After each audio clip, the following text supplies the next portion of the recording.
Hello Kevin 啊，我係搬咗嚟新加坡一陣子嘅香港人。咁我首先嚟到體驗到嘅呢，就係香港同埋新加坡嘅一個唔同嘅飲食文化，所以喺呢條片裏邊呢，我都想同大家 share 下10個我見到一啲唔同嘅飲食習慣啦、文化，甚至乎係用語嘅。開片。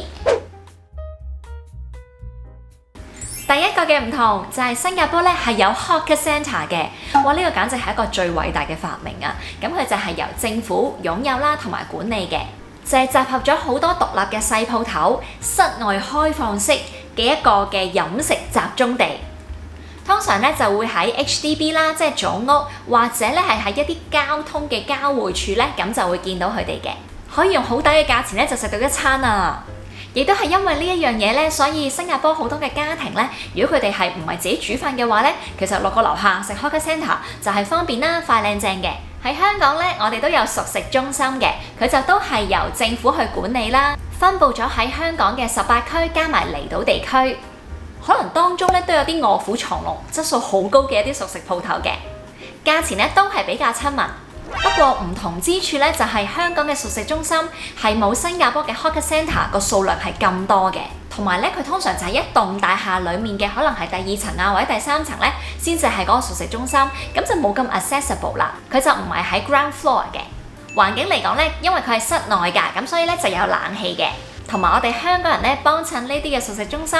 versus 我喺新加坡度幫襯呢啲 hawker centre 咧，嗰個次數咧係少好多嘅。因為如果你話喺屋企附近嘅嘢食咧，其實就好多嘅選擇，就唔一定要去呢一啲嘅熟食中心啦。同埋因為佢嘅選擇咧，普遍嚟講都係冇咁多嘅。咁呢個咧就係個分別啦。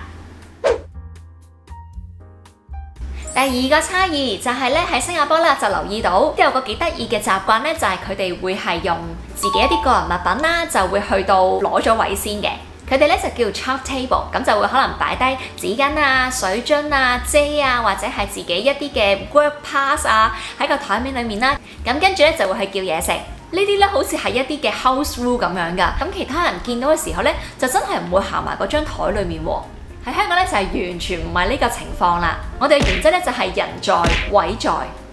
所以幾個朋友去到個餐廳咧，點都要留翻一個人留守喺個座位度嘅。咁當其他人行埋嚟佢嘅時候咧，個朋友就會話啊，呢啲位已經係有人㗎啦，咁樣去講一聲。如果你係一個人自己去到個餐廳咧，咁就通常係買完嘢食啦，跟住自己先至會去揾位啦。第三咧，我覺得新加坡食嘢嘅味道咧就比較濃一啲啦，或者係食得辣啲嘅，同埋就要多啲一啲煎炸嘢食嘅 options。唔知係咪真係大部分嘅新加坡人咧都係好食得辣啊？有陣時去到 hawker centre 咧，佢就好似by default咧都係預咗你會食辣啦，咁就會問你啊，你要幾辣啊咁樣。咁我而家咧都係被訓練咧係越嚟越食得辣嘅。同埋去到麥當勞咧，如果你係叫咗薯條啊或者薯餅咧，佢 by default 咧就會係俾咗辣椒醬你先嘅。茄汁咧，你就要自己問佢攞啦。In general 嚟講咧，呢度嘅嘢食真係濃味啲啊。咁我就諗翻究竟係點解呢？咁我相信咧係因為新加坡係一個多元嘅一個嘅民族啦，所以佢就糅合咗有印度嘅咖喱啊，亦會有馬來嘅嘢食啊，或者係有中國一啲濃味嘅菜式啊等等，亦都加埋咗自己一個獨特嘅一個涼嘢文化，所以咧佢就集合咗咁多嘢食嘅味道啦，就會變得好豐富啦。香港人咧普遍嚟講咧就係冇咁食得辣嘅，所以好多餸菜裡面咧，如果你真係要食辣味咧，就係要額外自己去加入去嘅。同埋咧，我哋嘅菜式咧就會比較單一一啲。雖然咧，我哋都係有糅合咗其他一啲西方嘅飲食文化，譬如你都係好容易可以食到西餐啊、日式啊、韓式啊、泰式啊等等唔同國家嘅嘢食嘅。單一一啲嘅意思咧，就係我哋嘅嘢食嘅菜式咧，都係集中喺一啲中式嘅嘢食度啦，譬如係廣東菜、上海菜、潮州菜、四川菜等等。咁同埋咧，我哋都係有自己一啲嘅漁港啊咁樣啦，所以我哋就好容易就有一啲嘅新鮮嘅食材，譬如係魚啊、海鮮，所以咧都有好多一啲嘅清蒸嘅菜式嘅。第四啦，就係我發覺咧喺新加坡好多嘅餐廳咧飲水咧係要錢嘅，可能就係5毫子啦，或者係1蚊波幣啦，就好似一啲歐洲嘅國家咁樣。咁呢一個我一開始嘅時候咧係有一啲嘅 surprise 嘅，因為我覺得新加坡嘅水源係乾淨啦，而且應該係充足嘅。咁要收錢嘅情況之下咧，通常我就一定會 order 嘢飲嘅。而喺香港嘅茶餐廳或者餐廳，你一坐低咧，基本上侍應咧就會係 serve 一杯嘅水啦，或者佢哋已經沖好咗嘅茶啦，咁就係免費㗎。所以咧，我自己有個習慣咧，就係就算我叫咗嘢飲都好啦，我都會想有杯水啦，就可能係食完飯或者甚至乎係飲完嘢飲之後咧，都清一清個喉嚨啦。用嚟洗餐具都好常見，咁個感覺咧就覺得舒服啲嘅。呢個咧就係初頭嘅時候咧都有啲唔習慣㗎。第5啦，喺新加坡叫嘢食咧，好多時咧就係單點形式嘅，譬如你會叫前菜啊、主菜啊、嘢飲啊，你都係分開嚟到去落單嘅，就好少以套餐形式咁樣去叫啦。咁我都有諗過點解啊？咁我估咧係唔係因為新加坡好多唔同嘅民族嘅人啦，所以咧就好難照顧晒咁多人嘅需要。哇！如果你真係要有一啲套餐，都唔知幾多個嘅 combination 先至搞得掂啊咁所以就寧願係單點啦，即係你自己中意啲乜嘢嘢你就自己散嗌啦。喺香港咧，好多嘅地方咧都係有套餐形式㗎，你可以嗌 ABC 餐，咁跟住咧就會係附送一杯嘅嘢飲啦，譬如就係咖啡、奶茶、檸茶、檸水。熱或者凍嘅，凍咧就另外加錢。咁我度諗咧就係咪都係因為秉承香港人一個快靚正嘅精神，所以咧你有套餐咧就好容易係俾人去落單啦。特別對於一啲咧有選擇困難症嘅人咧，咁樣係可以加快到佢哋落決定嘅速度嘅。歡迎大家，如果有任何嘅意見咧，可以喺下面留言話俾我知，你同意或者唔同意我嘅講法嘅。第6咧，喺新加坡咧係有 sales tax 嘅，所以你食完嘢之後咧就係你加咗10% 嘅 service charge 之外咧，都要加埋而家就係7% 嘅一個嘅 sales tax 嘅。而喺 hawker centre 裏面你 order 嘢食嘅時候咧，咁呢個 sales tax 咧就已經係包埋咗喺裡面㗎啦。其實 sales tax 咧都係幫政府咧可以開源啦，咁就有多個渠道咧就係增加政府一個收入，咁從而就可以提供多一啲嘅社會福利啦，或者係可以投放喺一啲基建上面嘅。呢個咧就同香港有啲唔同啦，因為香港咧係冇 sales tax 嘅，只係會加 service charge 嘅啫。咁香港嘅朋友要好好咁樣珍惜呢樣嘢啦。第7啦，喺新加坡咧，特別係 hawker centre，佢哋好常用一啲嘅膠袋咧，就去裝住嘢食啦，或者係嘢飲嘅。咁樣嘅做法咧就係比較方便啦，咁二嚟咧就係個成本咧又會低啲。呢一個做法咧喺東南亞咧其實都幾普遍㗎。我初頭咧就有啲唔習慣啦，咁就好驚，特別係嘢飲咧就好似好容易整瀉咁樣啦，因為你又唔可以放低㗎嘛。咁後面咧就習慣咗啦，咁覺得呢一樣嘢咧都係一個特色嚟嘅。而有去過香港嘅朋友咧，可能會留意到咧，香港嘅食肆咧通常就係用紙製或者係塑膠做嘅盒啊、杯啊咁樣咧，就會裝住啲嘢食啦同埋嘢飲嘅。我有時都會諗咧，咁樣會唔會冇咁環保呢？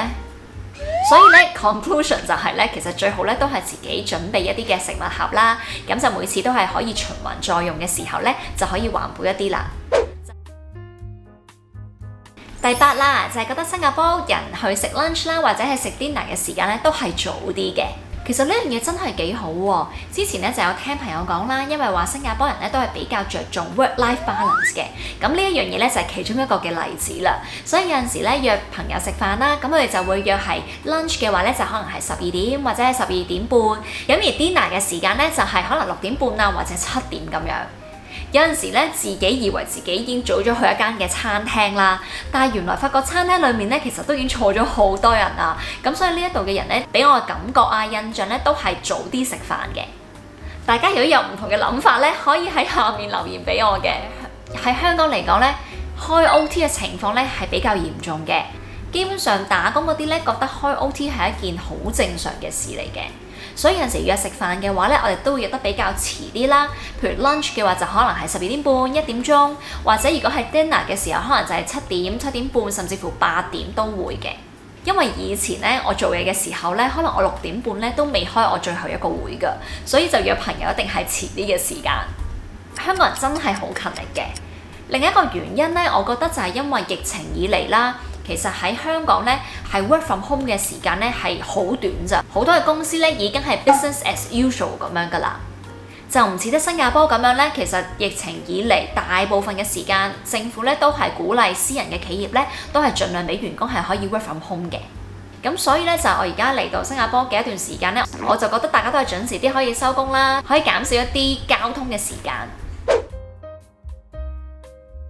第9啦，就係啱啱嚟到新加坡嘅時候咧，就發覺呢一度落完單之後咧，咁可能等候上菜個時間咧，就會比香港咧係慢少少嘅。咁當初因為我自己都係慣咗嗰個嘅生活嘅步伐都係比較急促啦，所以係有一啲唔慣嘅。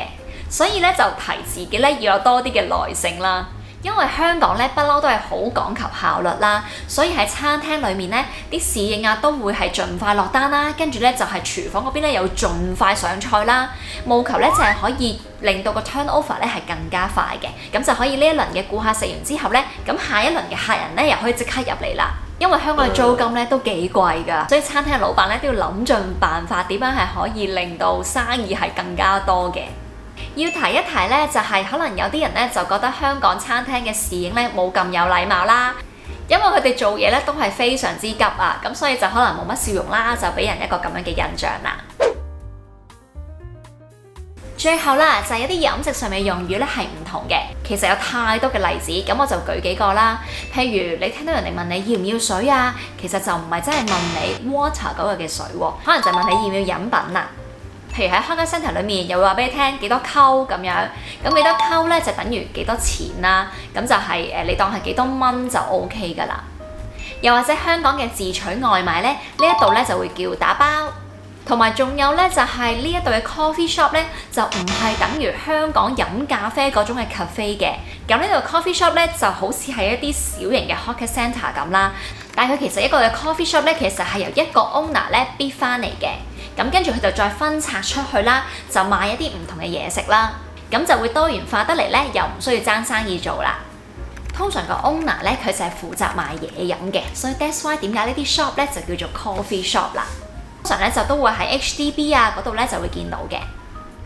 好啦，今日分享咗10個嘅飲食文化差異咧，就到呢度啦。咁如果大家咧有啲唔同嘅諗法啦，或者係有啲 point 係要補充嘅話咧，就歡迎可以喺下面咧留言俾我嘅，分享下你嘅睇法。如果大家咧都中意睇呢啲新加坡同埋香港嘅文化差異嘅話咧，記得 subscribe 埋我 channel 啦，開埋通知掣咧，到時我有新片嘅話咧，你就會知道噶啦。下條片再見。